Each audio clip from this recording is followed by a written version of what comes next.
बिस्मिल्लाहिर्रहमानिर्रहीम। अस्सलाम वालेकुम dear students, I am your science instructor Ubaidur Rahman bag.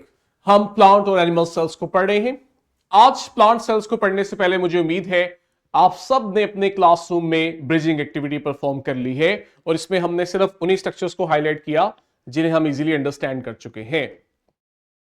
Plant cells में हमने कहा कि बहुत सारे स्ट्रक्चर्स ऐसे होते हैं जो एनिमल सेल्स की तरह के होते हैं, लेकिन आज हम अपने लेक्चर में उन स्ट्रक्चर्स को फोकस करेंगे जो सिर्फ और सिर्फ प्लांट सेल्स में होते हैं। जैसे सबसे बाहर की तरफ एक नया स्ट्रक्चर आपको मिलेगा प्लांट सेल में, जिसे प्लांट सेल की वॉल कहते हैं, यानी सेल वॉल।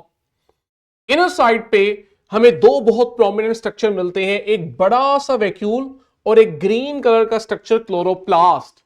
हम ये चीजें सिमुलेशन की मदद से अंडरस्टैंड करते हैं कि हमें प्लांट सेल किस तरह का नजर आता है। आप कंपैरिजन में देखेंगे कि plant cell comparatively animal cell से बहुत मुख्तलिफ है। हमने कल भी बात की प्रीवियस लेक्चर में भी कि ये आपको रेक्टेंगुलर शेप का मिल रहा है, देख रहे हो। अब यहां अगर मैं आपको हाईलाइट करके दिखाऊं ना, इस प्लांट सेल की फीचर ये है बच्चों कि आपको इसकी बाहर की तरफ जो बाउंड्री मिलेगी ये दो चीजों पे मुश्तमिल है, देख रहे हो।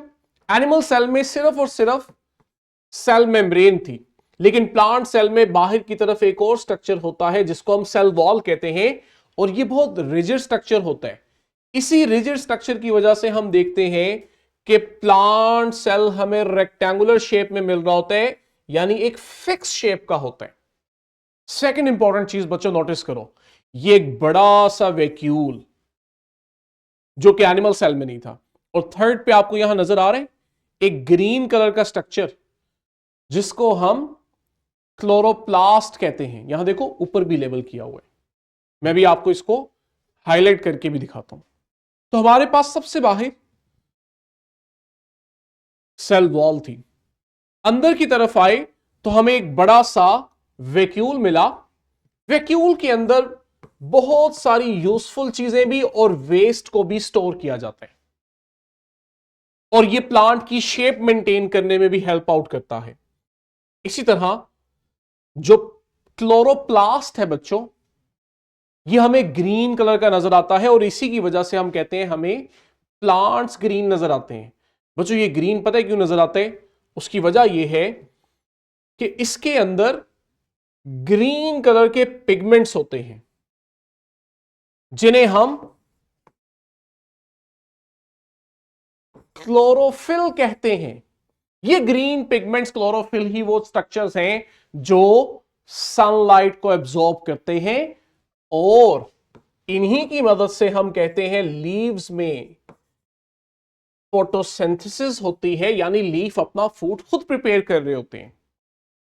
तो ये वो ग्रीन स्ट्रक्चर क्लोरोप्लास्ट और उसके अंदर ग्रीन पिगमेंट क्लोरोफिल हैं जिनकी मदद से प्लांट्स फोटोसिंथेसिस कर पाते हैं। तो सेल वॉल, वैक्यूल और क्लोरोप्लास्ट ये कुछ हमारे ऐसे स्ट्रक्चर्स हैं जो एनिमल सेल में मौजूद नहीं होते। अब चूंकि हम प्लांट और एनिमल सेल को पढ़ चुके हैं तो हम इनमें सिमिलैरिटीज और डिफरेंसेस बहुत इजीली फाइंड आउट कर सकते हैं।